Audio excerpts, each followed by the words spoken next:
থামুন। রমজানে আপনি নামাজ পড়ছেন, রোজা রাখছেন, কোরআন পড়ছেন, কিন্তু একটা ভুল করছেন, যার কারণে পুরো রমজানের সওয়াব অর্ধেক হয়ে যেতে পারে। হ্যাঁ, প্রায় সবাই এই ভুলটা করে। আর সবচেয়ে ভয়ঙ্কর ব্যাপারটা জানেন, বেশিরভাগ মানুষ বুঝতেই পারে না যে সে ভুল করছে। আজকে আমি সেই একটা ভুল নিয়ে কথা বলবো। শেষ পর্যন্ত না দেখলে আপনি বুঝতেই পারবেন না এটা আপনার মধ্যেও আছে কিনা। আমি আপনাকে একটা প্রশ্ন করি, রমজান শুরু হলে আপনার প্রথম চিন্তা কি হয়? ইফতারিতে কি থাকবে, কত রাকাত তারাবি পড়ব, কত পারা কোরআন শেষ করব? সব ঠিক আছে, কিন্তু রমজানের আসল উদ্দেশ্যটা আমরা কতবার মনে করি? এখানেই শুরু হয় সেই একটা ভুল। কিন্তু ভুলটা বলার আগে একটা ছোট গল্প শুনুন। একজন ভাই ছিলেন, রমজানে তিনি অফিস থেকে ছুটি নিতেন। প্রতিদিন তারাবি, তাহাজ্জুদ, কোরআন তিলাওয়াত সব করতেন। কিন্তু অফিসে তিনি ছিলেন রাগী, কর্মচারীদের সাথে খারাপ ব্যবহার করতেন। বাড়িতে পরিবারের সাথে ধৈর্য কম ছিল। রমজান শেষে সব আগের মতো। একদিন তার ছোট ছেলে তাকে জিজ্ঞেস করলো, আব্বু, রমজান কি শুধু মসজিদের জন্য? ওই প্রশ্নটা তাকে কাঁপিয়ে দিয়েছিল। এখন বলুন তো, আপনার জীবনেও কি এমন কিছু আছে?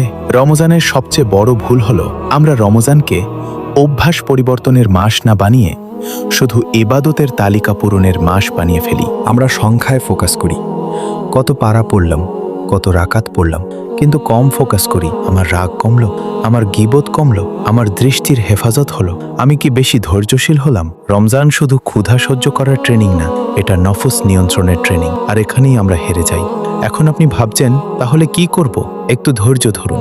শেষের 3টা স্টেপ জানলে আপনার পুরো রমজান বদলে যাবে। দেখুন, বিষয়টা সহজ। রমজান এসেছে আমাদের তাকওয়া শেখাতে। তাকওয়া মানে শুধু ভয় না, তাকওয়া মানে সচেতনতা। যেমন আপনি একা রুমে, পানি সামনে, কেউ দেখছে না, তবুও আপনি খান না। কেন? কারণ আপনি জানেন আল্লাহ দেখছেন। এই সচেতনতা যদি শুধু খাবারে সীমাবদ্ধ থাকে, তাহলে আমরা অর্ধেক রমজান মিস করছি। রমজান চায় জিহ্বার নিয়ন্ত্রণ, চোখের নিয়ন্ত্রণ, রাগের নিয়ন্ত্রণ, সময়ের সঠিক ব্যবহার। কিন্তু আমরা অনেক সময় ইফতারের মেনু নিয়ে বেশি উত্তেজিত থাকি। কঠিন কথা, কিন্তু সত্য। ধরুন, আপনি সারাদিন রোজা রাখলেন, কিন্তু ইফতারের সময় কারো সাথে ঝগড়া করলেন, অথবা তারাবি পড়ে এসে ইউটিউবে হারাম কন্টেন্ট দেখলেন, অথবা রোজা রেখে অফিসে মিথ্যা বললেন। এগুলো ছোট মনে হয়, কিন্তু এগুলোই রমজানের আসল টেস্ট। রমজান হলো রিসেট বাটন, কিন্তু আমরা রিসেট না করে শুধু স্পেশাল ইভেন্ট বানিয়ে ফেলি। এখন আসল প্রশ্ন, কিভাবে এই ভুল থেকে বের হব? এই অংশটাই সবচেয়ে গুরুত্বপূর্ণ, স্কিপ করবেন না।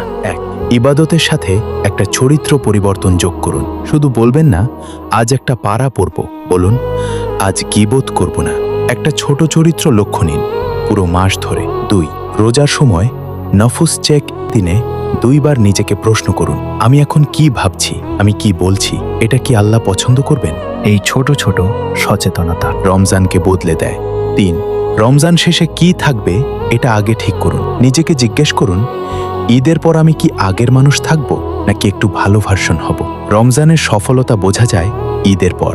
ভাবুন, এটা হয়তো আপনার জীবনের শেষ রমজান। কেউ জানে না এই রমজান যদি সত্যি বদলে দেয় আপনাকে, তাহলে আপনার পরিবার বদলাবে, আপনার ভবিষ্যৎ বদলাবে, আপনার আখিরাত বদলাবে। রমজান শুধু ক্যালেন্ডারের মাস না, এটা একটা সুযোগ। যারা বুঝে তাদের জীবন আর আগের মতো থাকে না। যদি আজকের কথাগুলো আপনার মনে লাগে, কমেন্টে লিখুন, আমি বদলাবো ইনশাআল্লাহ। আর এই ভিডিওটা শেয়ার করুন, কারণ হয়তো আপনার এক শেয়ারে কারো পুরো রমজান বদলে যেতে পারে। এইরকম বাস্তব, হৃদয় ছোঁয়া ইসলামিক কন্টেন্ট পেতে এখনই সাবস্ক্রাইব করুন আর বেল আইকন অন করুন।